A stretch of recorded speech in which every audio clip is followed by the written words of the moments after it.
आज हम बना रहे हैं शवरमा के लिए चिकन। उसको कौन कौन से मसालों के साथ मैरिनेट करेंगे और कितनी देर कुक करेंगे, कैसे फ्राई करेंगे, ये सब आपको पता चलेगा।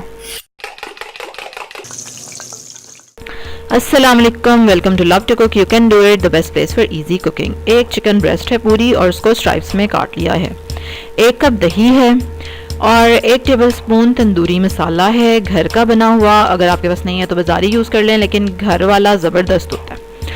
2 टीस्पून सॉल्ट है, 1 टेबलस्पून जिंजर और गार्लिक पेस्ट है और 1 टेबलस्पून लेमन जूस है। तंदूरी मसाले की वीडियो भी मैं अपने चैनल पे अपलोड कर चुकी हूँ, ठीक है, आप देख सकते हैं। और बहुत ज़बरदस्त बना था कि मैं आपको बता नहीं सकती, कि वाज़िया फ़र्क पता चलता है कि ये बाज़ारी मसाला है और ये घर का मसाला। It was too good. अच्छा, ये देखें, चिकन में हम अब सारी चीज़ें डाल रहे हैं और हम पूरी फैमिली मिल के ये डाल रहे हैं, ठीक है, मेरी बेटी, मेरा बेटा और मैं। ये तंदूरी मसाला मैंने डाला और अभी मोहम्मद अरीब साहब आ गए और उन्होंने कहा हाय मैं रह गया। ये लें जी, अब लेमन जूस मोहम्मद अरीब डाल रहे हैं। अच्छा, इन सब चीज़ों को अब आप मिक्स कर देंगे और इसको हम मैरिनेट करेंगे तकरीबन कम से कम भी आधा घंटा, ज़्यादा से ज़्यादा ओवरनाइट भी आप कर सकते हैं। उसके बाद उसको पैन में डाल के चूल्हे पे चढ़ा दिया। थोड़ा सा हीट लगेगी तो आंच हल्की कर देंगे और आराम से चिकन को आप पकने देंगे।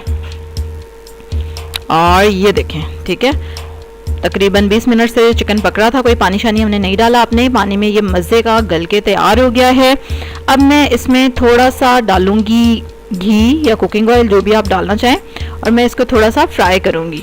ये बोटियां जुड़ गई हैं क्योंकि मैंने उसको बाउल से पैन में डाल के फ़ौरन ऊपर ढक दिया था। आप थोड़ा सा हिला लीजिएगा तो सेपरेट रहेंगी। खैर, ये कोई इतना बड़ा मसला नहीं है। अब इसमें थोड़ा सा घी डाला और मैं इसको थोड़ा सा भूनना चाह रही हूँ घी में, कहने। अब इसी स्टेज पे आप इसको कोयले का दम दे दें और ये तंदूरी चिकन भी तैयार है बिल्कुल। उसके लिए आप क्यूब में बोटियां काट लें अगर तंदूरी चिकन बना रहे हैं, और मज़े से खाएं, इंजॉय करें नान के साथ, रायते के साथ। लेकिन हम अभी इसको शवरमा के लिए रेडी कर रहे हैं और अब इसको मैं 2-3 मिनट फ्राई करूँगी। नमक मैंने चखा है, थोड़ा सा मुझे कम लगा तो मैं अब नमक इसी स्टेज पर थोड़ा सा और डाल रही हूँ। चलें जी, फ्राई करने के बाद ये हमारा चिकन बिल्कुल रेडी है। इसको आप शवरमा में डालें, खाएं और इंजॉय करें, ठीक है। अच्छा, शवरमा के लिए पिकल, ताहिनी सॉस, पीटा ब्रेड, ये सारी रेसिपीज़ अपलोड हो चुकी हैं। कार्ड में भी आप लोग देख सकते हैं। तंदूरी मसाला की रेसिपी भी आप देख सकते हैं। और कल हम करने वाले हैं असेंबल शवरमा को, और उसके लिए आपको क्या करना पड़ेगा, सब्सक्राइब करना पड़ेगा। रेड बटन पे फटाफट क्लिक करें, बेल आइकन पे भी ज़रूर क्लिक करना है।